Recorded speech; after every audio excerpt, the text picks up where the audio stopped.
Donc. Continuons avec des termes un peu relous qu'il faudrait apprendre à dépasser. Moi, par exemple, un terme où j'en ai un peu marre, c'est le terme problématique. Oh là là. Oh, ça, c'est un peu une fraude. Hein. Ça, c'est un peu une fraude. Je déteste le mot problématique. Je vais pas vous mentir, je l'utilise parce que c'est pratique. Mais la vérité, c'est que c'est hyper essentialisant. Genre, la vérité, c'est que le terme problématique sert en général à réduire quelqu'un à son côté problématique. Et ensuite, oublier tout le reste de cette personne-là, tu vois. C'est en mode, genre, telle personne, par exemple, elle va avoir un mauvais avis. Elle a eu un mauvais avis il y a 3 ans. Du coup, tu considères qu'elle est problématique. Et c'est tout. Basta. Fin du débat. C'est exactement comme toxique. Sauf que toxique... mais en fait, toxique, un peu comme problématique, c'est des termes qui sont aussi hyper psychophobes. Je veux dire, la toxicité... Vous savez qui sont les personnes que j'ai connues qui m'ont le plus dit qu'ils étaient toxiques? Qui m'ont le plus dit d'eux-mêmes qu'ils étaient toxiques et problématiques? Les bipolaires. Et les personnes borderline. Donc voilà, si vous voyez pas la dimension potentiellement validiste derrière les termes... Mais oui, les personnes qui m'ont le plus dit toxique, c'est vraiment les borderline. Hein. Et moi, j'ai relationné avec des personnes borderline et elles avaient vraiment ce sentiment-là, tu vois. Et le fait est que oui, en fait, ça peut rendre toxique les troubles quand ils sont pas gérés correctement. Mais bref, tout ça pour dire, c'est des termes que j'aime pas. En fait, je les aime pas en particulier quand ils parlent d'une personne ou qui définissent un individu. Pour moi, ça a beaucoup plus de sens de dire qu'une structure sera problématique. Comme par exemple... une entreprise, ou un film, ou genre une œuvre, ou une chanson, ou un environnement, ou un système. Vous voyez ce que je veux dire? C'est ça qui pour moi a plus de sens. Et encore, oui, je suis d'accord, et encore, ça reste hyper limité. Ça reste hyper limité, genre un environnement toxique, est-ce qu'il sera toxique pour tout le monde? Genre par exemple, prenez un exemple dont on a beaucoup parlé ces derniers temps. Le Boys Club. Le Boys Club, c'est un environnement que vous allez qualifier de toxique. Pour vous? Pour les mecs qui sont dans le boys club, est-ce que c'est toxique? Ah ouais, oui, ils le vivent bien. Hein. Donc, bon, genre, est-ce que l'environnement est toxique? Moi, je dirais tendance à dire que oui. Mais la vérité, c'est que ça veut un peu rien dire. Genre, je préfère dire que c'est un environnement qui génère de la violence. Ça a beaucoup plus de sens. Moi, si je devais, genre, utiliser parmi les différents gros ratios que j'utilise, voilà, les différents gros leviers qui me servent à analyser des situations et des choses, je vais pas réfléchir à est-ce que telle situation est problématique. Je trouve que c'est un peu trop idéaliste, c'est un peu trop dans le monde des idées, je sais pas quoi. Je préfère me baser sur les choses qui sont réelles et concrètes. Genre, est-ce qu'il y a de la violence? Est-ce qu'il y a de l'exploitation? Voilà. Les termes. Vous voyez ce que je veux dire? Genre, savoir si quelqu'un est fondamentalement toxique au fond de son cœur, je sais pas, mais est-ce qu'elle est violente? Et est-ce qu'elle est violente à cause d'elle ou est-ce qu'elle est violente parce que son environnement la pousse à être violent? Genre, une victime de VSS, si personne ne la croit, elle va devenir violente. Parce qu'au bout d'un moment, si personne te croit et que t'as subi de la violence, bah toi-même, tu vas péter ton plomb, en fait. Donc est-ce que ça fait de toi quelqu'un de toxique? Particulier, hein. Et quand on... C'est pour ça que, genre, c'est des termes chiants. J'aime pas. Sauf que moi, je viens de milieu où tout le monde est problématique. Moi, je viens d'un endroit, genre, j'ai grandi dans le Nord-Pas-de-Calais, à campagne, genre à Beauvais. À Beauvais, tout le monde est problématique, hein. C'est pareil à Billy-Berclos, tout le monde est problématique. Dans ce cas-là, comment ça marche, du coup? Genre, tous les prolos sont problématiques, tous les gens qui vivent à la campagne sont problématiques à quelques exceptions près. Putain, ça fait vite beaucoup de monde, quoi. On me regarde problématique alors que c'est clairement la victime. Bah, tu regardes même, par exemple, Lily Jean, perçue problématique, victime de harcèlement. Donc... pour moi, c'est des termes qui sont pas très ancrés dans le réel, qui sont plus de l'ordre du jugement de valeur qu'autre chose, et donc qui, politiquement, pour être parfaitement honnête, ne m'intéressent pas trop. Voilà. Je ne les utilise pas tant que ça. Même si de temps en temps, tu vois, je vais pouvoir faire des références à ça quand même. J'ai quand même fait 3 vidéos qui s'appellent Le poison de la Zawa pour expliquer que c'est un environnement toxique. Je vais pas les renier, tu vois. Par contre, je connais les limites de ces termes. Et vous avez remarqué que maintenant que j'ai dit ça et tout, genre, voilà, je l'ai dit et on peut passer à la suite. Littéralement toutes les meufs pendant le drama Zawa. Non mais oui, enfin je veux dire, bref. De toute façon, moi, genre, c'est très simple. Les gens, si vous allez sur Blue Sky, ça fait quelques semaines que j'ai pas fait le test. Mais si vous voulez, on pourrait aller voir du coup sur Blue Sky, genre, on tape trouble antacide sur Blue Sky pour je suis problématique, hein, d'accord? Dans la tête de plein de gens, je suis turbo problématique. Voilà, tout simplement. Genre, donc en fait, voilà. Si vous êtes sur le stream de quelqu'un de problématique, tous les gens sur YouTube qui regardent ça, sachez que vous êtes problématique par association. Parce que c'est comme ça que ça marche aussi. Hein. Vous êtes. Et alors, parfois, pour devenir problématique, il suffit d'avoir un pote problématique. C'est ça qui est génial avec ce terme. C'est qu'en plus, ça se propage. C'est trop pratique. C'est trop bien. Genre, moi, par exemple, mon agresseur, je vous ai déjà beaucoup parlé de cette histoire, in fine, j'aimerais renouer un lien social avec lui. Hein. Est-ce que ça fait de moi quelqu'un de problématique du coup? Est-ce que je tente de garder dans mon cercle social une personne problématique? Alors que je suis la victime. Alors là, normalement, le cerveau de tous les gens qui pensent comme ça est censé exploser. Et vous savez comment ils le résolvent ça en général? Bah, ils vous disent que vous êtes problématique. C'est déjà arrivé plein de fois. C'est déjà arrivé plein de fois que des meufs victimes décident de ne pas cancel leur agresseur et du coup se font cancel elles-mêmes. C'est déjà arrivé plein de fois, c'est un vrai phénomène. Et justement, puisqu'on en parle, dans les termes de la gauche qui sont hégémoniques en ce moment, parlons du cancel.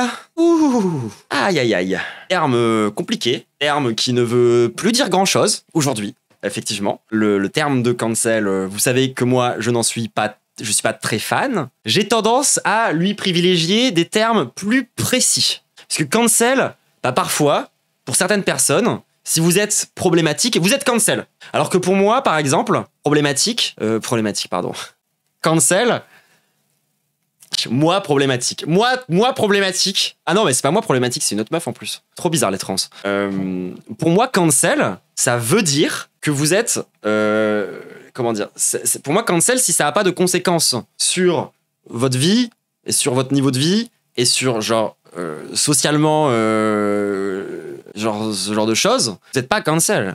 C'est ce que je vous disais, moi. Genre, par exemple, Dirty Biology n'est pas cancel parce que il vit encore totalement de son taf, il est toujours à l'aise avec plein de trucs, il fait plein de... Enfin, le mec est pas cancel en fait, il vit encore de ce qu'il fait, il peut toujours bénéficier de tout ce qu'il a, tu vois, etc. Et c'est pour ça que cancel, moi je ne l'aime pas beaucoup ce terme, je le trouve pas très précis, ça veut un peu tout et ça veut un peu rien dire. Il y a des gens qui sont cancel, ils ont tout perdu, d'autres gens qui sont cancel, ils sont tous les jours à la télé. Il y a des gens qui sont cancel, vous le savez pas, parce que c'est que dans le privé et c'est que les streamers qui sont au courant. Et il y a des gens qui sont cancel parce que vous le savez, et que du coup vous le savez. C'est trop compliqué comme terme. Et c'est pour ça que moi problématique, troublant acide, je préfère lui privilégier des termes un peu plus précis, qui seront des termes que je mettrai peut-être plus, genre, j'ai envie de les mettre en là, mais en même temps, il n'y a plus beaucoup de place. Donc, attendez, si je bouge ça comme ça, on va remplacer cancel par ostracisation et par déplatformer. Et si on trouve d'autres alternatives mieux, bah on en donnera encore d'autres. Mais moi, je trouve que, par exemple, parler d'ostracisation et de déplatformage, c'est beaucoup plus cohérent. Regardez, par exemple, reprenons le cas Dirty Biology. Dirty Biology, il est ostracisé. Ça, c'est réel. Aujourd'hui, il n'y a plus personne chez les vulgarisateurs scientifiques qui vont faire un feat ou faire des vidéos avec Dirty Biology. Voilà, il est ostracisé en tant que créateur de contenu, ça c'est réel. Par contre, il n'est pas déplatformé. Vous comprenez la nuance? Parce qu'il gagne toujours sa vie, il a toujours une audience de baiser, il fait 1,5 million de vues par vidéo. Enfin, il est là, quoi. Donc c'est pour ça que pour moi, le terme cancel est trop limité, ne veut un peu rien dire et ne fonctionne plus très bien. Donc en fait, moi, je pense qu'il faut être plus précis. Boycott, oui, pas par exemple, boycott, tu vois, ça c'est un terme qui va même un peu moins profondément parce que c'est quand même un terme qui est très utilisé à gauche. Le boycott, c'est encore une autre forme qui, pour moi, est intéressante et qui est différent encore de l'ostracisation et du fait de déplatformer. Donc du coup, on va être boycott juste ici si vous voulez. Et moi, je suis pour tout doucement arrêter de dire cancel parce qu'il faut être plus précis que ça, en fait. Il faut être plus précis. Dire « je suis de la gauche anti-cancel », ça ne veut rien dire. D'accord? Être de la gauche anti-cancel, ça peut autant vouloir dire que vous êtes un mascu qui en a rien à foutre du féminisme que... vous êtes dans la justice transformatrice. Donc ça veut rien dire. Gauche anti-cancel, ça veut rien dire. Parce que la vérité, c'est qu'il faut regarder les choses en face. Les dynamiques de boycott, d'ostracisation et de déplatformage, c'est 3 dynamiques différentes qu'on peut utiliser, mais qui sont pas équivalentes et qui sont des derniers recours au sein de la justice transformatrice. Donc voilà, cancel, en fait, c'est vague. C'est vague. Pour moi, il faut le dépasser. Est-ce que ça veut absolument rien dire? Bah oui et non, tu vois. Genre, être anti-cancel, ça peut vouloir dire être contre le punitivisme, mais dans ce cas-là, dis que t'es anti-punitiviste. Parce que si vous voulez, moi je suis quasiment sûr qu'un mec comme Bégodeau, il va vous dire qu'il est anti-cancel. Pourtant, c'est pas le plus anti-carcéraliste, anti-punitiviste de la team. Mais bref. Ou il va l'être parce qu'il trouve ça pratique pour lui, mais c'est pas pareil. Donc voilà, le terme cancel, pour moi, il faut le cancel. Voilà. Je reste sur, il faut cancel le cancel. Le terme problématique est problématique. Et le terme toxique amène de la toxicité. Voilà. Vous êtes sur un stream, c'est le loup bros ici, hein, cancelception. Voilà, moi je cancel le terme cancel. Bon, on a bientôt fini le ciel. Putain, ça prend du temps, hein. Ça prend du temps, hein, les gens. Donc, je pense qu'on va faire que le ciel aujourd'hui et on va attaquer les autres. On va attaquer les autres trucs la prochaine fois. Genre, on va y aller progressivement. Après, on peut aussi, genre, on cancel le terme problématique et après on dit que le terme cancel est problématique. On peut aussi croiser les trucs. Point barre, comme dirait. J'aime bien point barre. Bon, il nous reste plus beaucoup de termes, on a bientôt fini. Et justement, venons-en à un terme qui gave tout le monde. Qui gave tout le monde et qui est assez proche du mot cancel. Où on retrouve souvent les deux qui sont un peu mis côte à côte. Le terme woke et le terme cancel. Alors, déjà, dans un premier temps, si vous êtes ici, que je vous explique l'origine exacte et historique du terme woke, vous n'êtes pas au bon endroit. Vous n'êtes pas au bon endroit. Je vais pas vous donner la définition précise de quelle penseuse à définir. Des gens beaucoup plus basés que moi qui ont déjà fait ça sur YouTube, allez les voir. Nous, on va parler de qu'est-ce que ça veut dire woke aujourd'hui. Qu'est-ce que ça veut dire? Parce qu'on pourrait être tenté de dire, genre oui, c'est juste un truc qui est utilisé par l'extrême droite. Eh ben, ouais, je trouve que c'est un peu précis quand même. En vérité, tu vois. Genre, je trouve qu'il y a une gauche woke et une gauche pas woke, quand même. Un peu. La vérité, tu vois. Genre, est-ce que, tu vois, le PCF, il est woke? Pourtant, moi, je dis que le PCF, c'est à gauche. C'est pas woke. La FI, c'est déjà un peu plus woke. La LFI, c'est déjà un peu plus woke. Mais bon, pas non plus le palais du wokisme. Genre, le PCF, il est saucisse. Ouais, c'est ça. En fait, pour moi, woke, c'est certes un terme qui est utilisé par nos adversaires pour nous qualifier, mais généralement, je trouve ça miss-shot pas tant que ça, en fait. Genre, je suis désolé, mais moi, quand on nous dit, enfin, généralement, quand les gens, ils sont en mode genre, oula, ça c'est trop woke, je suis en mode, bah oui. Genre, et la vérité, c'est que woke, pour moi, derrière, j'y mets quand même une question un peu d'esthétique. Le wokisme, c'est avant tout une esthétique. Voilà. Aujourd'hui, je trouve que c'est défini comme ça. La définition qui a fini par s'imposer dans la tête de tout le monde et la définition aujourd'hui de comment ça marche concrètement, de qu'est-ce que ça sert à désigner, le terme woke sert à désigner une esthétique. Esthétique un peu wokiste, quoi. Un truc un peu cheveux bleus, antiraciste, cuir. C'est une esthétique, quoi. Et du coup, c'est aussi lié à des trucs contre lesquels nous on lutte. Moi, je m'amuse à voler le terme woke avec le wokedex, tous ces trucs-là, etc. et tout. Et la vérité, c'est que je me revendique pas tant que ça du wokisme, quoi, parce que si tu regardes le wokisme aussi, ça a été associé au cancel, ça a été associé à la quatrième vague du féminisme. C'est un terme qui est un peu libéral. Donc pour moi, woke, c'est quand même, comment dire, c'est un peu les class first aussi, tu vois, des questions de genre et des questions d'antiracisme, mais pas de façon décoloniale. Genre, woke, ça reste libéral pour moi. Ça reste un truc un peu libéral, quoi. Ça reste une gauche un peu libérale au final. C'est un peu la gauche des valeurs. Moi, je suis pas la gauche des valeurs. Hein. Moi, je suis la gauche du marxisme. La gauche de la révolution. Ouais, genre, c'est un peu ça pour moi. Genre, c'est ça que woke, oui, bon. Oui, bon. Le wokisme, c'est des valeurs, quoi, j'ai l'impression. Bon, est-ce que ça intéresse quelqu'un? Est-ce que ça sert à quelque chose? Et en même temps, lorsqu'un droitard, il me parle de la gauche woke et de la gauche pas woke, je vois exactement de quoi il parle. Je comprends exactement de quoi il parle. Tu vois ce que je veux dire? Genre, c'est très clair. C'est très très clair. Genre, bah oui, en fait. Donc, voilà, moi je trouve que gauche des valeurs, vous trouvez que c'est précis? On va rester là-dessus, hein. On va rester là-dessus. Mais bref. Pas woke, ici on a out, voilà, c'est comme avec ici on a outwalké le wokisme, mais le terme outwalking sera défini plus tard, je crois, il est défini genre là, plus tard, le outwalkisme. Restons sur qu'est-ce que veut dire woke. Bah voilà, c'est ça, c'est une esthétique, quoi, concrètement, c'est un ensemble de valeurs, c'est un truc de poseur, quoi, je suis désolé, genre bref, voilà, moi c'est un peu ça. Et pour moi, quand je vous parle de quelque chose qui est esthétique et que je me dis que ça se base sur des valeurs, pour moi c'est un peu pareil. Hein. Genre d'avoir juste des valeurs abstraites et d'avoir un rapport esthétique à la politique, pour moi, c'est pareil. Est-ce que c'est clair? Je sais pas si c'est clair. Oui, nous, on est au-dessus du wokisme. Nous, on est revenu dans le marxisme et on a en fait, c'est ça qui est incroyable. C'est que notre manière à nous d'avoir outwoké le wokisme, c'est d'avoir outmarxé les marxistes. C'est incroyable, non? Qui s'appelle Orio, la convergence des luttes. Et ça, pareil, on en reparlera plus tard de la convergence des luttes. Je crois que je l'ai mis plus tard. Genre, je crois qu'il y a intersectionnalité qui est ici. Et je sais plus si j'ai mis convergence des luttes, mais convergence des luttes sera en dessous a priori. D'ailleurs, il faut savoir que convergence des luttes et intersectionnalité, c'est pas forcément complètement séparé. Hein. En fait, c'est juste que l'intersectionnalité, c'est pareil. Il y en a une qui est plus matérialiste et une qui est plus libérale. Mais ça, on en reparlera plus tard. Bon, il nous reste les problèmes. Les problèmes, encore, oui, les problèmes. Oh oui, encore des problèmes. Oh oui, des bons problèmes. Oh oui, oh, délicieux problèmes. Bon, qu'est-ce que ça veut dire bourgeois et qu'est-ce que ça veut dire prolo? Oh là là. Radicool, il est dans le sol. Oui, militantisme et activisme, c'est pareil. Mais d'abord, on va parler de bourgeois prolo. C'est exactement comme le genre. C'est des classes sociales. C'est très simple, c'est des classes sociales qui sont définies par rapport à de l'exploitation.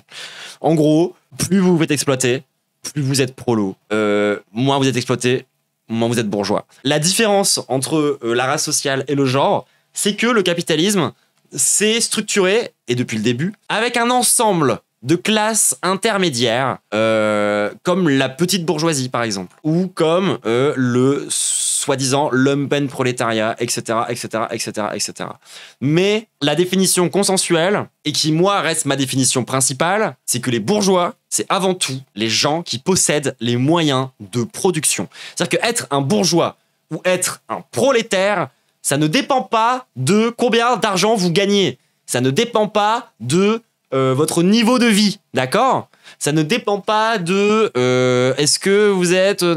non, ça dépend de votre rapport dans la production. C'est très simple, c'est ça. Genre, si vous êtes actionnaire, par exemple, vous êtes un bourgeois. Vous récupérez de l'argent par rapport à votre propriété. Si jamais vous avez un appartement que vous faites louer, ça s'appelle de la propriété lucrative, vous êtes donc un bourgeois.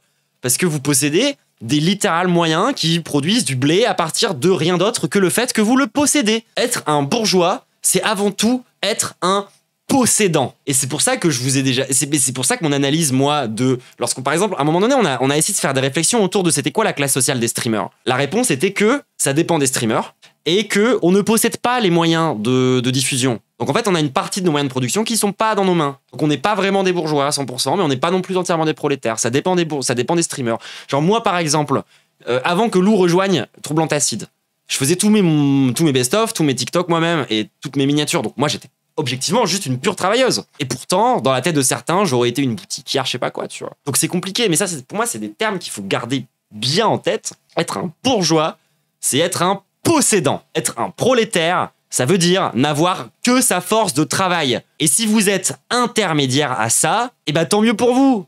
Il n'empêche que dans un monde capitaliste où il y a la propriété privée lucrative, c'est avant tout par ça que se définit la bourgeoisie pour moi. Je suis patron de Troublante. Un peu, tu vois. Enfin, mais pas vraiment. C'est compliqué. C'est comme, est-ce que Uber, c'est le patron des livreurs Uber? Bah, pas vraiment. Et en même temps, oui. Et en même temps, non. Et en même temps, oui. Enfin, c'est compliqué. Moi, j'aurais plutôt tendance... Bah, après, tu vois, les livreurs Uber Eats, ils sont sur un niveau d'exploitation beaucoup plus grand que les streamers. Parce que la précarité, ça joue aussi. Parce que le niveau auquel t'es payé, ça joue aussi. Mais c'est avant tout un rapport à l'exploitation. Donc voilà, pour ça, c'est pour moi, on peut parler de bourgeois, de prolétaire. C'est avant tout un rapport, ouais, à ce que tu possèdes. Et plus tu possèdes, plus t'es un bourgeois. Moins tu possèdes, moins t'es un prolo. Mais personne n'est 100% prolo et personne n'est 100% bourgeois. Enfin, si. Il y a des 100% bourgeois quand même. Si. Il y a des gens qui travaillent vraiment pas. Il y a des gens vraiment, genre, ils ne travaillent pas du tout. La vérité, c'est que t'as plein de bourgeois qui travaillent aussi. C'est juste qu'ils pourraient ne pas travailler. Ça fait pas d'eux moins des bourgeois. Des rentiers possèdent des choses qui leur font gagner de l'argent. Ça fait d'eux des bourgeois. C'est juste ça, bourgeois. Et ensuite, on peut approfondir dans c'est quoi les conséquences de ça? C'est quoi les conséquences d'être un bourgeois? Eh ben, ça structure mentalement certaines choses, ça crée une culture bourgeoise, ça crée un rapport à l'art qui se distingue du rapport prolétaire, le rapport chaud, le rapport froid à la culture.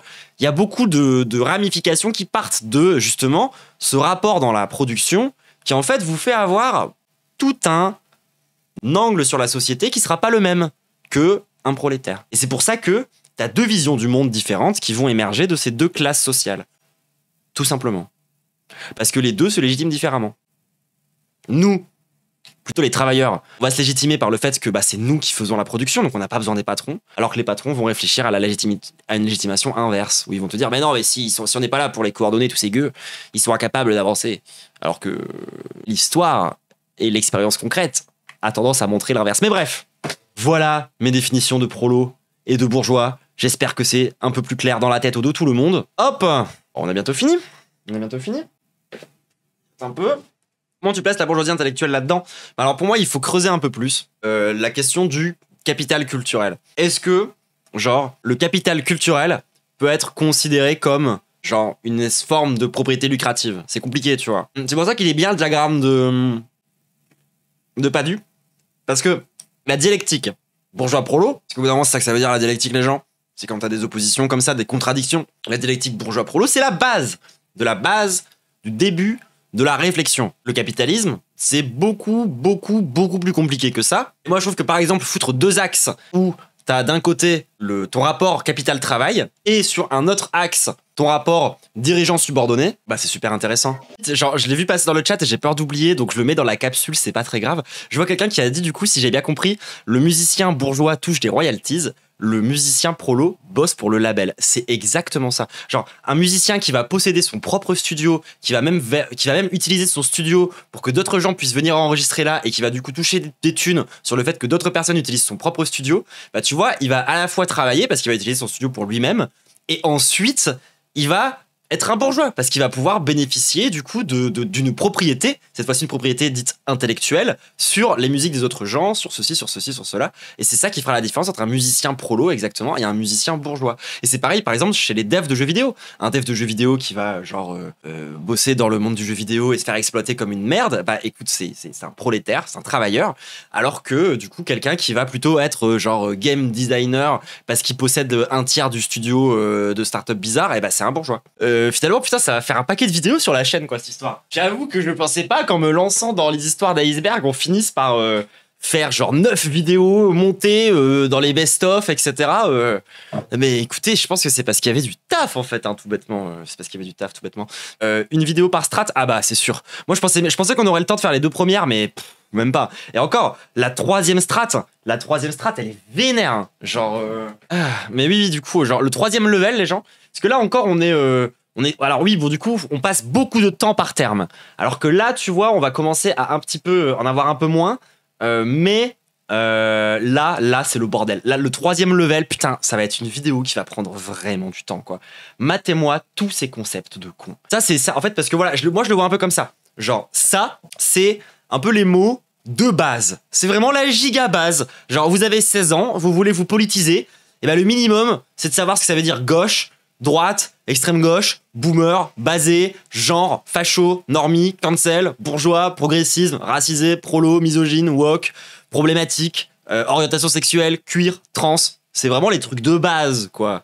Genre, c'est vraiment la base de la base. Et donc, du coup, sur cette strat, il nous reste qu'un seul mot avant qu'on fasse un débrief pour savoir si vous voulez pas qu'on en rajoute. Et ce mot, c'est militantisme. Ah, encore des problèmes. Encore plus de problèmes.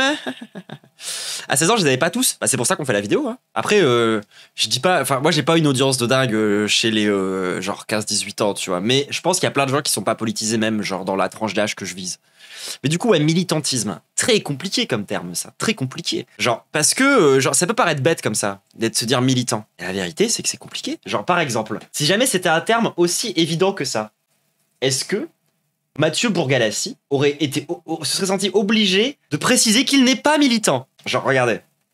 Elle est encore là, sa vidéo? Je vois plus sa vidéo sur Je suis pas militant. Mais en gros, Mathieu, il avait fait une vidéo où il avait dit qu'il était plus militant. Et...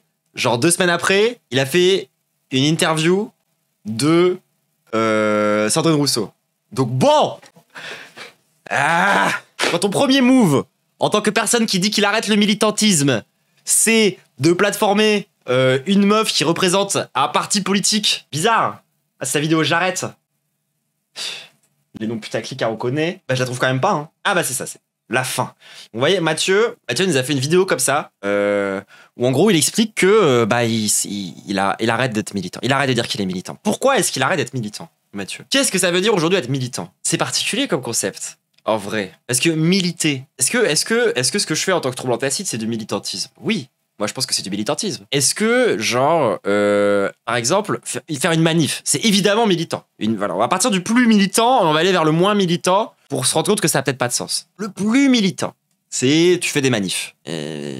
Militant de terrain. Pour moi, c'est le top du top en tant que militant. Militant de terrain, genre, c'est difficile de dire que t'es pas militant, quoi. T'es là, tu milites, t'es sur le terrain, genre tu fais tes trucs, tu essayes de faire progresser la politique. Tu organises une manif. Genre oui, je parle des gens qui sont dans l'organe de la manif. Hein. Je parle pas forcément des gens qui sont dans la manif. Mais quand t'es dans l'organisation, là, t'es top militant, tu vois. Ensuite, tu vas avoir les gens comme moi, on fait de la propagande. Les gens voient ça comme quelque chose de militant, mais moins. Il y a un truc où c'est un peu moins perçu comme étant militant. Quelqu'un qui participe à une manif sans l'organiser, est-ce que c'est un militant? La réponse sera pas toujours la même en fonction d'à qui vous êtes en train de parler. Et plus compliqué, est-ce que quand tu fais par exemple, admettons que tu es auteur de BD, est-ce que si tu fais une BD genre anticapitaliste, avec un message anticapitaliste, t'es militant ou pas? Et alors là, pour le coup, ça, c'est vraiment un débat de con. Genre ça, vraiment, c'est un gros débat de con.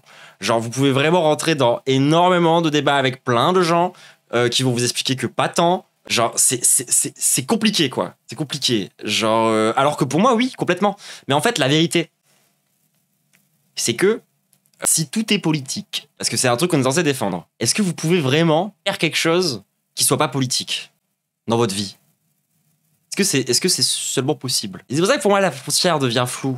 Parce qu'en fait, quelque chose qui n'est pas... Quand on dit que quelque chose n'est pas militant, souvent, ça veut juste dire que c'est capitaliste, hein, ou que c'est hétéronormatif. Genre par exemple, prenez la série Friends. La série Friends, sur le coup, vous vous dites pas c'est une série militante. Pourtant, c'est une immense propagande pour l'hétéronormativité, pour le couple nucléaire, pour plein de choses, pour un mode de vie libéral. C'est une vision de la société qui est montrée comme étant la bonne vision. C'est une vision de la... Enfin, c'est du militantisme, en fait, les gens. En vérité, c'est plus tout est politisable que tout est politique. Ah non, pour moi, tout est politique. Je vois pas une activité humaine qui sorte du concept politique, parce que la politique, c'est justement les affaires des activités humaines. Oui, Friends, c'est problématique, mais on vous a déjà dit qu'on n'aimait pas le terme problématique à la base.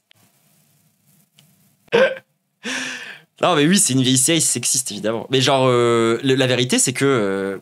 en fait, ce qui est militant, j'ai l'impression que c'est surtout quand tu fais de la politique qui est pas hégémonique. Si jamais tu es dans la politique normale, on va dire, c'est-à-dire celle qui est hégémonique, la politique machin, bah c'est politique. Faire caca, désolé mais je suis sérieux. Tu veux que je t'explique en quoi faire caca c'est politique? Tu crois que c'est naturel d'aller dans des chiottes dans lesquelles il y a de la flotte, de l'eau potable, qu'on fout sur le caca pour s'en débarrasser à travers des grands tuyaux que l'être humain a fabriqués dans un grand système de réseau? Enfin, oui, chier c'est politique, oui. Évidemment. Genre, tout le monde ne chie pas pareil autour du monde, hein. Tout le monde n'a pas les mêmes accès à l'hygiène pour chier. Tout le monde...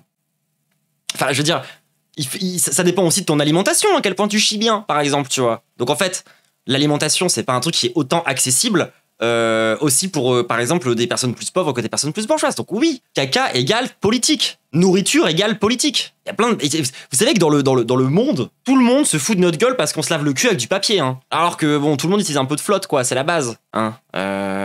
Mais donc, pour répondre à ta question, parce que je considère que c'est une question qui était premier degré, ou quand tu me demandes, genre, sérieusement, est-ce que tu peux m'expliquer en quoi c'est politique? Bah voilà, c'est hyper politique. C'est simple à comprendre, mais compliqué à expliquer. Genre, simplement, faut comprendre qu'il faut qu'on ait une organisation sociétale autour de la merde. Donc, c'est politique, parce qu'on a une organisation autour. On ne peut pas, si vous voulez, avoir une activité humaine qui sorte du rapport de production, en fait. Donc, politique. Et c'est pour ça que militant, pour moi, ça veut un peu rien dire. Et en même temps, je veux dire, en fait, la raison pour laquelle je voulais le dire pour le dernier aussi, militant concrètement, qu'est-ce que ça veut dire vraiment? Qu'est-ce que ça veut dire vraiment? Bah, les militants, c'est les gens qui connaissent les mots là. Hein. C'est quelqu'un, tu lui parles d'NBphobie, il est au courant de ce que c'est. C'est une personne, tu lui dis accélérationniste, il a une idée, ouais. Un militant, c'est quelqu'un qui sait c'est quoi un SOSDEM. C'est quelqu'un qui sait c'est quoi le pinkwashing. C'est quelqu'un qui sait c'est quoi tous ces trucs-là, quoi. Enfin, en France, en tout cas, hein, bien sûr. Moi, je vous parle évidemment avec mon angle de... Toutes ces définitions sont évidemment relatives à l'endroit où on est et à qui sont les différentes personnes. C'est dédié à vous qui regardez cette vidéo. Donc c'est ça un militant. Militant égale les mollas selon Troublante. Les mollas. Mais oui, voilà. C'est pour ça que je trouvais ça marrant de le mettre en dernier dans le ciel. Parce qu'en vrai, un militant, c'est quelqu'un à qui j'ai pas besoin d'expliquer toute cette merde. Tout simplement. Tout simplement. Et concrètement, aujourd'hui, si on regarde dans les faits concrets de qu'est-ce que ça veut dire aujourd'hui être militant, de quand les gens vous désignent en tant que militant, ce qu'ils veulent dire, c'est que vous êtes quelqu'un qui parle de politique, quoi. Que vous êtes quelqu'un qui est consciemment politisé, parce que tout le monde est politisé, mais qui l'est consciemment et qui généralement va plutôt contre, on va dire, la doxa, qui va contre le status quo. Parce que la vérité, c'est que si vous êtes un macroniste, et vous le voyez bien d'ailleurs quand les macronistes y parlent, les macronistes ne se revendiquent pas militants. Parce que justement, ils prétendent défendre le pragmatisme, de la science. Alors que tous les scientifiques sont en désaccord avec eux. Est-ce qu'on peut dire le mot doxa sans entendre parler de Dany 5 minutes? Vous savez que c'était un mot avant qu'il y ait une émission cringe dessus, hein. Et je vous jure. C'est parce que c'est un super groupe aussi. J'ai pas dit le contraire. Voilà, entre voilà la définition de ce que c'est censé vouloir dire, pour moi il y a un décalage entre ce qui est censé vouloir dire militant et qu'est-ce que c'est concrètement. Et si je regarde concrètement qui sont les personnes qui sont désignées comme étant militants dans mon entourage et qui ne le sont pas, c'est des gens qui ont une formation politique. C'est ça que ça veut dire.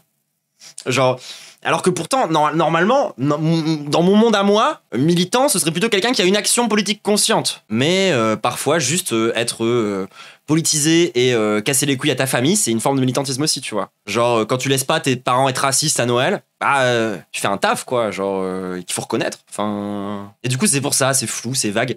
Et en fait, là où je voudrais qu'on continue à m'apesantir un poil sur ce terme de militant, là, c'est qu'en fait, moi, il y a un autre truc qui m'énerve. C'est que j'ai l'impression que, parce que, du coup, par exemple, moi, en tant que trouble antacide, parce que mon contenu se veut militant, et ben les gens ont des... comment dire, des exigences de la part de mon contenu, ce qui est une folie, genre des exigences supplémentaires, alors que pour une fois, encore une fois, genre moi je vois, enfin il y a beaucoup de contenus sur militants quoi, mais il y a des gens qui viennent me faire la morale sur le fait que par exemple je critique trop la gauche et qui mettent en avant le fait qu'en tant que streameuse militante j'ai une responsabilité. Moi je l'ai prise nulle part cette responsabilité. Moi à la base je suis une meuf qui parle sur internet. Genre c'est compliqué de me dire genre moi j'ai plus de responsabilité que Domingo parce que je suis militante. Jusqu'à preuve du contraire c'est pas moi qui possède mes moyens de production entre nous deux en tout cas. Donc c'est bizarre en fait. Et du coup quand t'es militant par exemple, quand tu prétends être militant, les gens te détruisent la gueule si jamais, par exemple, du coup, on observe que dans ta structure, il y a encore des oppressions systémiques. On va être beaucoup plus dur avec toi parce que t'es militant, tu vois. Et ça, c'est un peu un PB. Genre, il faudrait casser les couilles à tout le monde. Et peut-être pas commencer à casser les couilles par ceux qui veulent changer les choses, tu vois. Surtout que quand vous observez des oppressions systémiques qui ont lieu au sein d'un milieu, au hasard, un serveur Discord, et sachez que c'est pas parce que vous luttez là contre cette oppression qui est systémique que vous luttez contre tout le système. Hein. Là, vous êtes en train de lutter contre des sœurs qui sont maladroites, quoi. C'est plus compliqué, en fait. Mais la pureté militante, on va beaucoup en reparler de toute façon. Mais du coup, c'est important qu'on parle de ça maintenant. Mais on approfondira le sujet, du coup, des attentes déraisonnables et de ce qu'attendent les gens derrière le mot militant quand on parlera justement de pureté militante. Je pense que ce dernier petit mot de lexique peut conclure cet épisode du dictionnaire iceberg de la gauche internet. Est-ce que j'ai oublié quelque chose dans les termes vraiment de base, dans les trucs vraiment qui sont à la source, quoi, genre les trucs vraiment de lorsque tu débarques dans le militantisme, il faut t'expliquer ça, quoi. Opprimé, confus, je l'ai pas mis, mais confus, ça va aller en dessous, ça. Bref, on finit du coup l'épisode du coup avec vos petits ajouts que vous avez fait après qu'on ait défini ce que voulait dire le militantisme. On a rajouté quelques mots, voilà, du coup afin que vous ne soyez pas perdus. Mais bref. Revenons du coup sur les trucs que vous avez rajoutés et qui sont bien à rajouter, je pense. On va aller rapidement. Du coup, sur les trucs qu'on a déjà définis, bon, ça me semble logique que normalement LGBT, tout le monde voit bien ce que c'est. C'est quand même lesbienne, gay, bi, trans. C'est quand même la base de la base. Par contre, les gens commencent à être perdus quand on commence à faire LGBTQI. Ah, alors là, déjà, c'est compliqué. Hein. C'est compliqué. Du coup, ça, c'est le Q de queer. On l'a déjà bien expliqué, ça voulait dire quoi, queer. Et ça, c'est le I de intersexe. Et du coup, si vous voulez savoir ce que ça veut dire quoi, intersexe, vous irez voir ici. Tout simplement. Oui, ça, on va le définir à la fin. Ensuite, du coup, c'est vrai qu'on a oublié de définir c'était quoi le féminisme. En fait, le féminisme, c'est simple. Vous vous rappelez quand on a parlé de qu'est-ce que c'était une femme? Ça voulait dire quoi être le genre? En fait, le féminisme, c'est tout bêtement la lutte politique qui sert à tenter d'abolir les classes de genre. C'est-à-dire que l'objectif final du féminisme, c'est qu'il n'y ait plus de différence de traitement entre les hommes et les femmes, que ces catégories existent.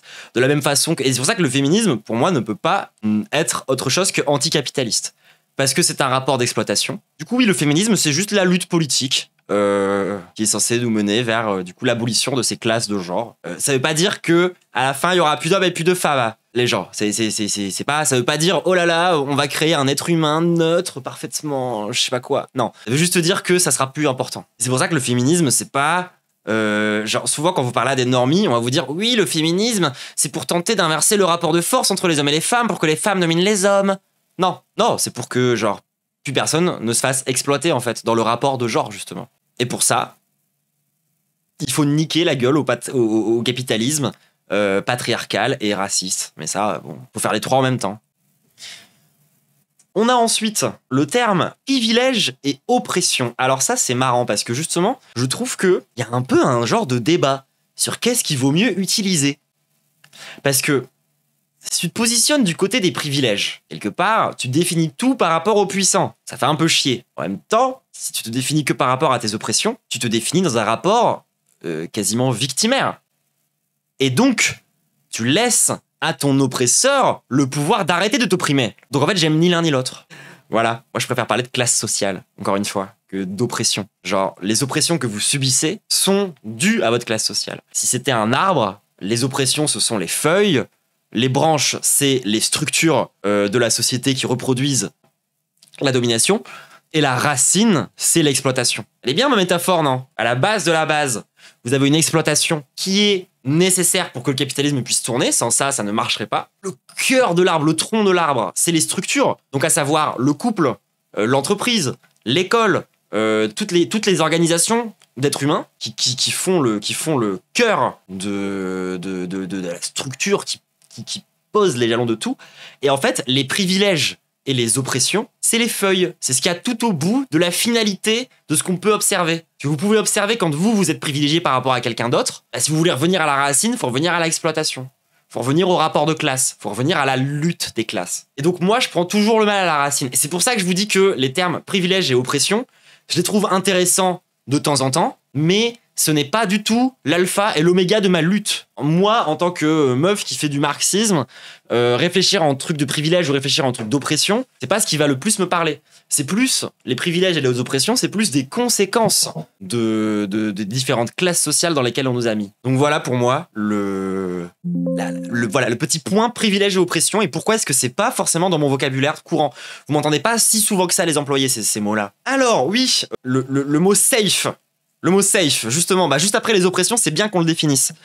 Parce que justement, ça a un petit lien en fait. Alors, un espace qui se veut safe serait du coup, ou une personne qui serait safe, ce serait soit une personne qui ne reproduit pas d'oppression, ou un endroit dans lequel on ne peut pas connaître d'oppression. C'est ça que ça veut dire un endroit safe, ou une personne safe. C'est l'inverse de problématique, un peu. Et donc ça veut dire personne. Et ça veut dire nulle part. Voilà, nous c'est quelque chose qu'on a déjà beaucoup défendu, c'est qu'en fait, chercher à créer des espaces safe, c'est un peu une voie de garage. Ça ne veut pas dire qu'il faut pas chercher à minimiser les oppressions. Ça ne veut pas dire que, genre, un espace safe, c'est l'objectif ultime, c'est notre horizon politique, c'est que tout soit safe. Non, et jamais on va dire ça. C'est pas ça que ça marche. Et le pire, justement, dans le problème de la définition et du concept de safe, c'est que pour moi, parmi les personnes les plus dangereuses, il y a les gens qui sont convaincus d'être safe. Parce que quand t'es convaincu d'être safe, tu peux agresser des gens sans t'en rendre compte très facilement. Parce que t'es convaincu d'être safe, et donc tu es convaincu de ne pas pouvoir faire ça, et donc lorsqu'on t'accuse de faire ça, tu nies et t'es dans le déni. Donc, nique le concept de safe. Et lorsque vous avez un mec qui vous dit « Bou, moi je suis safe », bah méfiez-vous de lui. Surtout quand c'est un mec cis, blanc et hétéro. Je veux dire, il vaut beaucoup mieux être conscient que tu es capable de reproduire des oppressions et de produire de la violence. Comme ça, le jour où ça arrive, eh bah, tu sais comment la gérer et tu sais comment essayer tu peux essayer de réparer que d'être convaincu que en fait c'est bon, ta formation, t'as beaucoup travaillé, t'as fait un gros effort et donc t'es safe. Ça marche pas comme ça. Donc voilà, le terme de safe, grosse fraude. Hein, pour moi, ça rentre dans les termes fraude. C'est frauduleux de ouf. Enfin, voilà, moi je l'utilise quasiment pas. Mais du coup, il existe. Maintenant, vous savez ce que c'est. Ensuite, Antifa, c'est pas très compliqué. C'est un truc qui nous allie un peu tous, quand même, normalement, à travers tous les différents groupes militants. C'est le fait de lutter contre le fascisme. Hein. Genre, et ça devrait être une base. Je suis désolé, mais ça devrait être une turbo base. Et avec tout l'amour que j'ai pour lui, parce que je l'aime bien en vrai, le vieux Friot. Quand t'as un mec comme Friot qui vient nous expliquer que les antifas c'est un peu des fas et qui fait le parallèle, t'es en mode bon, bref. Normalement on devrait être au clair là-dessus. Genre vraiment normalement on devrait tous être à gauche derrière les antifas depuis le début. Genre c'est trop fondamental dans ce pays pour pouvoir se permettre de ne pas être genre dans ça. Il était revenu dessus, bah j'espère qu'il est revenu dessus. De toute façon, normalement il est assez intelligent pour revenir sur ce genre de truc. Mais ouais, du coup ouais, les antifas en vrai. Parfois, parce que Antifa, ça veut dire plusieurs trucs en fait. Parce que Antifa, c'est à la fois le fait d'être antifasciste, et ce qui est encore une fois une base, hein, pour moi, de base, à gauche, tu dois être Antifa, sinon, bah, t'es un PB. Mais ça peut aussi vouloir dire les militants Antifa. Et oui, les gens confondent Antifa et Black Bloc. Black Bloc, il est plus bas dans l'iceberg. Mais oui. Antifa, ça peut vouloir dire l'antifascisme, donc le fait que collectivement, on lutte tous contre le racisme et contre les oppressions systémiques et contre tous les trucs que les fascistes tentent de mettre en place. Mais ça peut aussi vouloir dire des militants de terrain qui sont chargés de contrecarrer et d'être un contrepoids politique et un contrepoids de terrain contre les groupes fascistes en fait. C'est-à-dire que les ennemis d'en face s'organisent de façon violente. Antifa, comme son nom l'indique, Antifa, c'est une riposte. Une riposte sans laquelle on n'existe plus en fait. Genre on peut pas militer, sans laquelle on peut pas se sentir en sécurité dans notre rue, sans laquelle il y aurait comment ça s'appelle, des ratonnades qui seraient organisées hyper régulièrement. Enfin, les antifas nous protègent. À travers de la note fa. Presque. Donc, j'ai pas grand chose de plus à dire sur les antifas, à part, genre voilà, ça veut dire antifascisme. Et pour moi, une gauche qui n'est pas antifa, je la regarde en bizarre. Je la regarde en bizarre, je vais pas vous mentir. Je la regarde vraiment en bizarre. C'est quand même la base. C'est quand même la base. Genre, il y a des trucs qui passent pas, je veux dire, juste. Par exemple, pour moi, genre, quand t'es antifa, la base, c'est d'être contre les fascistes. Donc, t'es contre Donald Trump, donc t'es contre Israël, donc t'es antisioniste, etc. En fait, tout ça, c'est cohérent, connecté. Je veux dire. Comment ne pas être antifa, genre si t'es anti-impérialiste? Tu ne peux pas être anti-impérialiste. Enfin, je veux dire. Et encore une fois, je vous rappelle que nos adversaires, eux, ils arrivent à tous converger autour de l'anticommunisme. Est-ce que nous, à gauche, on pourrait pas un peu tous converger sur l'antifascisme? Genre, on a un adversaire commun quand même. Et ça, de la gauche la plus rose à l'anarchisme le plus noir. Genre vraiment, enfin, ça devrait être notre liant, ça devrait être ce qui nous réunit tous à gauche, c'est le fait que nos ennemis, qui sont des gens qui sont actifs et qui sont des gens qui tentent de prendre le pouvoir activement, c'est des fascistes en fait. À quel moment on peut se considérer l'être sans le faire de manière normée dans le sens d'être réellement actif? En fait, pour moi, par exemple, avoir des bons réflexes antifa, c'est être capable de repérer les dog whistles, et surtout, c'est être solide sur certaines choses. Genre, lorsque quelqu'un, par exemple, te balance des arguments sionistes, même si c'est les arguments de BFM TV, tu te laisses pas avoir. Genre, en fait, pour moi, c'est un rapport avec le fait c'est un truc qui est anti-confus, quoi, quelque part. Genre, c'est de respecter le fait que nique les fascistes. Toujours et encore. Toujours les fascistes. Et oui, pour moi, les roses, donc le PS et tout ça, c'est des gens qui font monter le fascisme, à la base. Mais c'est parce que, justement, ils sont pas capables de bien comprendre ça. Mais oui, pour moi, genre, être antifa, c'est la base de la base. C'est-à-dire que c'est essayer au minimum d'être hermétique au fascisme.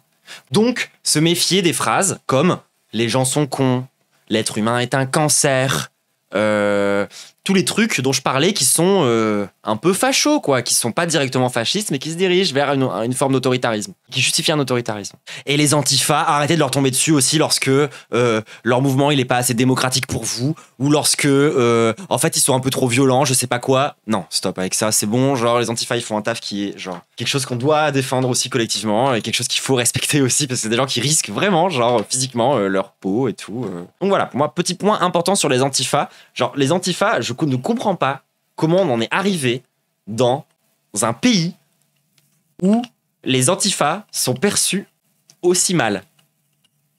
Ça me tabasse, vraiment. Quand tu parles des antifas avec des gens, ils sont en mode genre oui bon nanani nanana, je suis en mode oui bon désolé, oui effectivement d'accord, c'est beaucoup des mecs cis ce que tu veux, mais enfin en attendant genre il y a besoin d'eux quand même, genre plus oui, genre dans l'histoire, il me semble quand même que les antifascistes ça a un peu été des résistants, enfin genre vraiment on en a besoin. Oui, c'est ça, avec une rhétorique de fer à cheval qu'on peut pas laisser passer quoi. Parce que la violence c'est pas bien. Ouais, donc du coup faudrait qu'on se laisse péter la gueule quoi. Gens de base c'est souvent des gens comme Lapierre qui leur ont pissé dans le cerveau. Oui, bah oui, justement, faut qu'on enlève ça, tu vois. Et du coup voilà, pour moi, en fait, genre les antifas c'est pas des extrémistes, c'est pas des terroristes, c'est pas des casseurs, c'est pas des black blocs, certainement pas des black blocs. Black Bloc, les gens, c'est une stratégie. Hein. Genre, tu n'es pas Black Bloc, genre, tu ne t'identifies pas comme Black Bloc. Tu es Black Bloc le temps de la manif. Mais bref, ça, on en parlera quand on parlera des Black Blocs. Genre, être antifa, c'est genre lutter activement contre le fascisme. Toujours dans les trucs fascistes. Réactionnaire. Qu'est-ce que ça veut dire être réac, finalement ? Je vous le demande. Ça veut dire réactionnaire. Parce que du coup, genre, on dit facho, on dit nanani, on dit nanana, mais qu'est-ce que ça veut dire être réac ? Être réac, ça veut dire être réactionnaire. Être réactionnaire, ça veut dire que tu n'aimes pas quand ça change. Mais, comment dire ?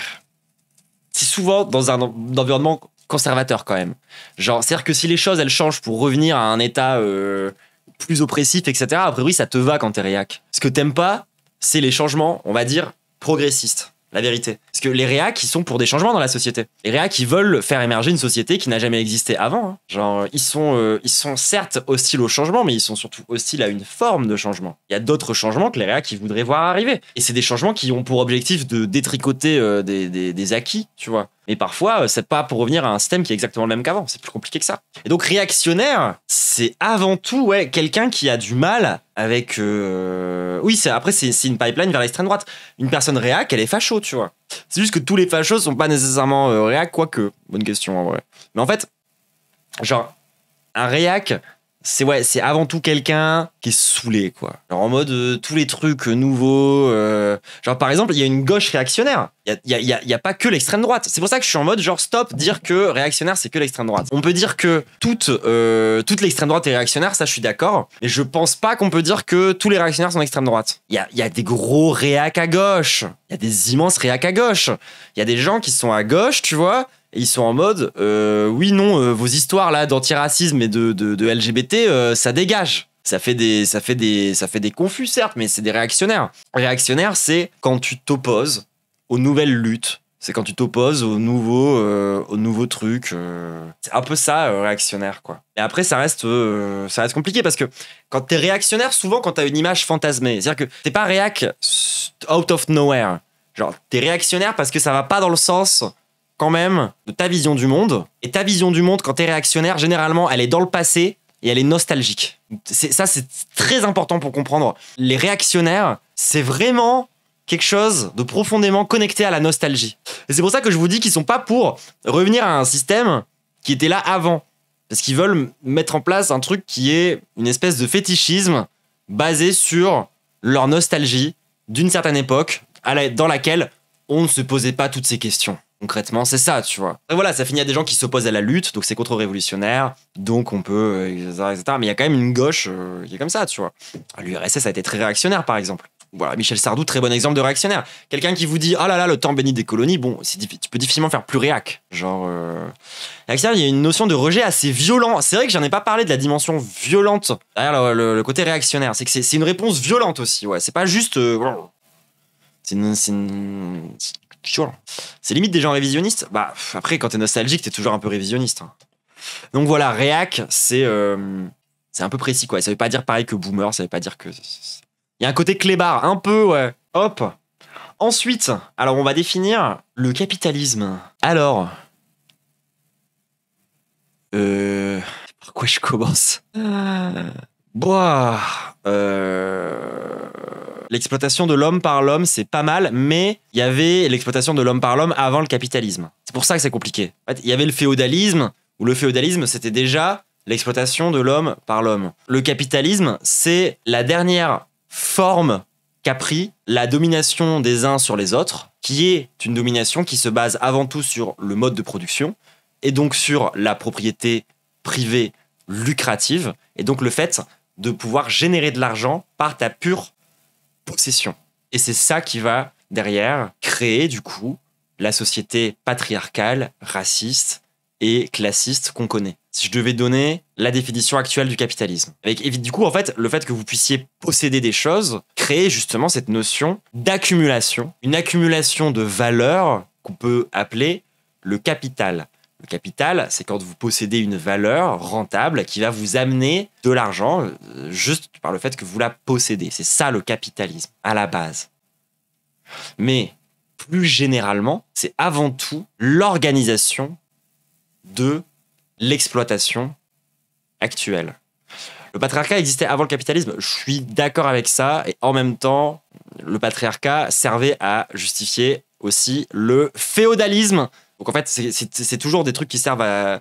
C'est ça que moi je préfère parler d'exploitation, à proprement parler. C'est pour moi, l'exploitation, c'est un truc qui date d'avant le capitalisme. Genre le servage, c'était de l'exploitation, tu vois. Le patriarcat avant les religions monothéistes, non mais le patriarcat... Moi ce que j'avais entendu dire récemment sur le patriarcat, je sais plus où j'avais entendu ça, c'est qu'en gros, ce qui avait créé le patriarcat à la base, c'était la sédentarisation. Le fait qu'il fallait faire beaucoup de gosses. Et du coup, ça fait que les meufs ont dû faire beaucoup de gosses. Et du coup, ça a créé un dimorphisme sexuel fort chez l'être humain qui fait que patriarcat. Moi, c'est ce que je sais de l'origine du patriarcat. Donc non, le patriarcat est peut-être pas vieux comme la nuit des temps. Si ça se trouve, le patriarcat date de la sédentarisation. Mais c'est pas sûr. Mais peut-être que oui. Mais peut-être que non. Et peut-être que c'est pas très important.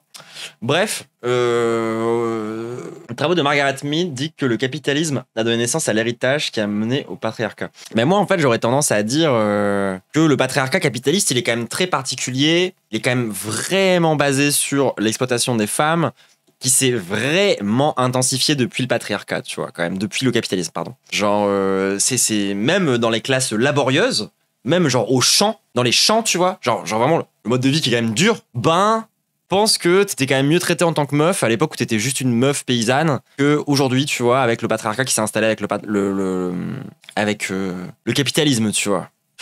Donc oui, c'est compliqué ces questions-là. Mais en tout cas, pour moi, c'est pour ça que je parle d'exploitation, ouais, en règle générale quand même, pour définir justement ces trucs-là. Et le capitalisme, c'est juste la dernière forme, c'est la forme la plus actuelle qu'a pris l'exploitation d'une classe par une autre.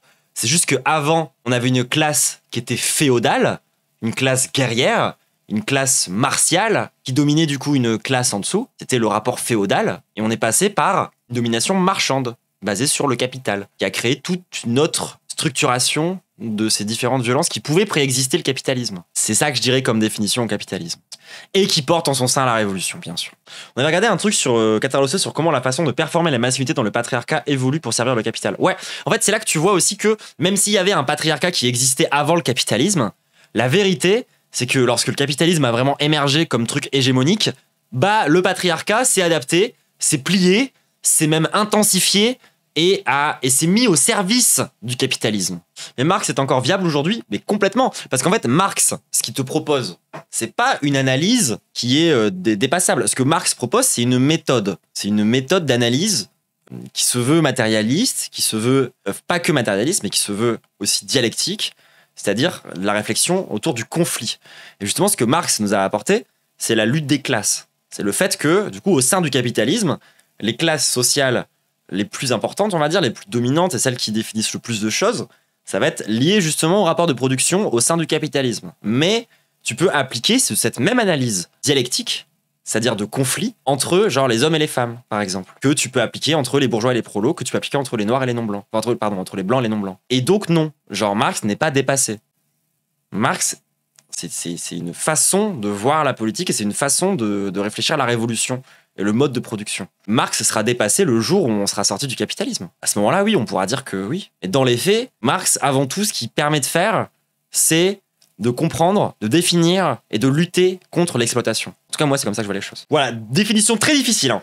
Je vais pas vous mentir, définition très compliquée, et je pense que je suis passé à côté d'une partie de la définition. Il y a des gens qui vont me tomber dessus dans les commentaires, c'est quasiment sûr. Mais voilà, ce que j'arrive à en dire en tout cas. Je trouve ça vraiment politiseur avec des principes élémentaires de philosophie. Ouais, mais j'ai vu des conneries moi là-dedans aussi.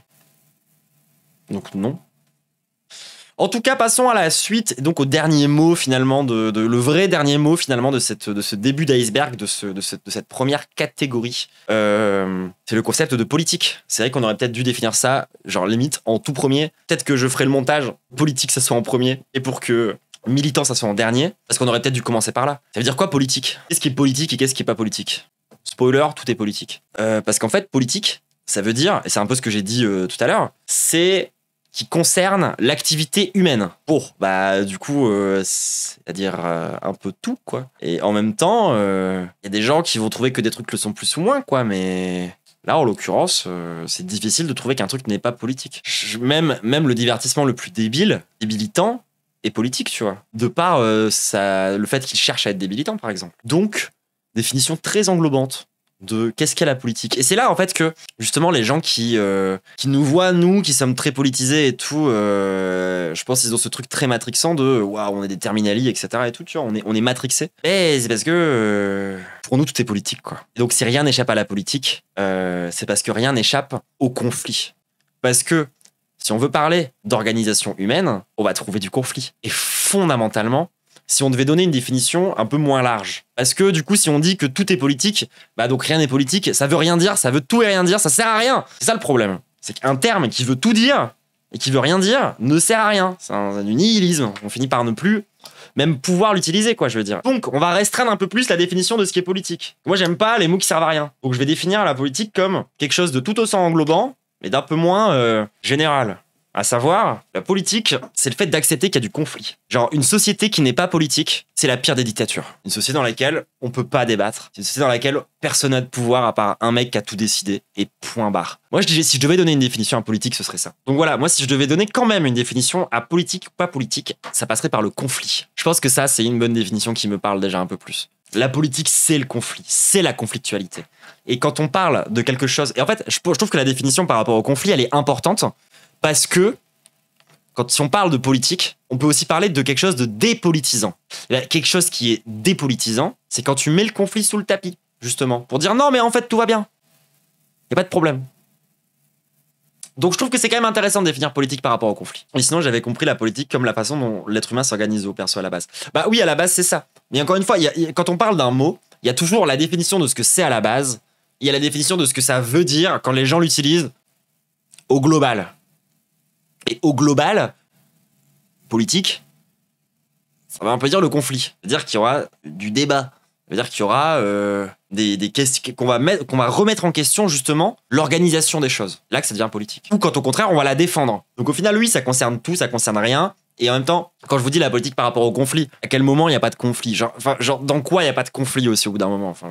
Mais je trouve que c'est quand même important d'avoir une définition aussi par rapport au concept de dépolitisant. Alors que la vérité, c'est que moi, ma vraie take sur quelque chose est dépolitisant, généralement, c'est pas dépolitisant. Quelque chose de dépolitisant, ça veut juste dire que c'est quelque chose qui s'inscrit très bien dans le capitalisme libéral. Alors souvent, quand c'est dépolitisant, c'est juste une vision libérale des choses. Alors, quand je vous dis que, par exemple, Laganerie, il aborde les sujets de façon dépolitisante, ça veut dire que, pour moi, Laganerie, il finit toujours par tomber dans une espèce de libéralisme un peu cringe. Surtout ça que ça veut dire. Mais bon, donc voilà, à vous de choisir. Ça, en fonction du contexte, politique, ça veut dire le conflit, ou politique, ça veut juste dire réfléchir à l'organisation des hommes, enfin des humains, quoi. Et ben voilà. Bon, là, on a vraiment fini. Je n'en rajoute pas. Et si vous voulez en rajouter dans le ciel, n'hésitez pas dans les commentaires à faire des propositions, du coup, par rapport à ça. Ça sera intéressant. Changer la couleur de son ombre sans faire exprès. Voilà, on a fini le ciel. Voilà, ça a déjà pris 2h40. À l'aide. À l'aide. Il faut encore qu'on fasse la partie 2. Il y a 2 fois plus de mots. Oh, voilà, on a fini, du coup. On a fini ce début d'iceberg. Faut être fier de nous. Eh ben, il va falloir bien la chapitrer cette vidéo. Hein. Bon courage, Lou. Désolé. J'essaierai d'aller plus vite. J'essaierai d'aller plus vite la prochaine fois, c'est promis. Désolé. Merci pour le montage. Allez, on va se quitter là-dessus. Merci Claqué au sol pour le raid. Malheureusement, le truc s'est pas lancé. Merci beaucoup Claqué au sol pour le raid. On va se quitter YouTube. Du coup, n'hésite pas à t'abonner si tu veux pouvoir suivre la suite de ce délicieux iceberg dans lequel on a encore plein de définitions extrêmement intéressantes à recouvrir, comme par exemple, ça veut dire quoi TDS et ça veut dire quoi entre soi, ça veut dire quoi trotskisme, ça veut dire quoi affect, et ça veut dire quoi plateformiste, ça veut dire quoi liptard, ça veut dire quoi déplatformer. Voilà, encore tant de définitions à avoir pour essayer de comprendre ce qui se passe à gauche en ce moment, décidément.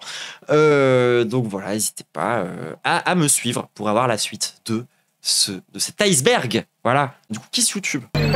Watching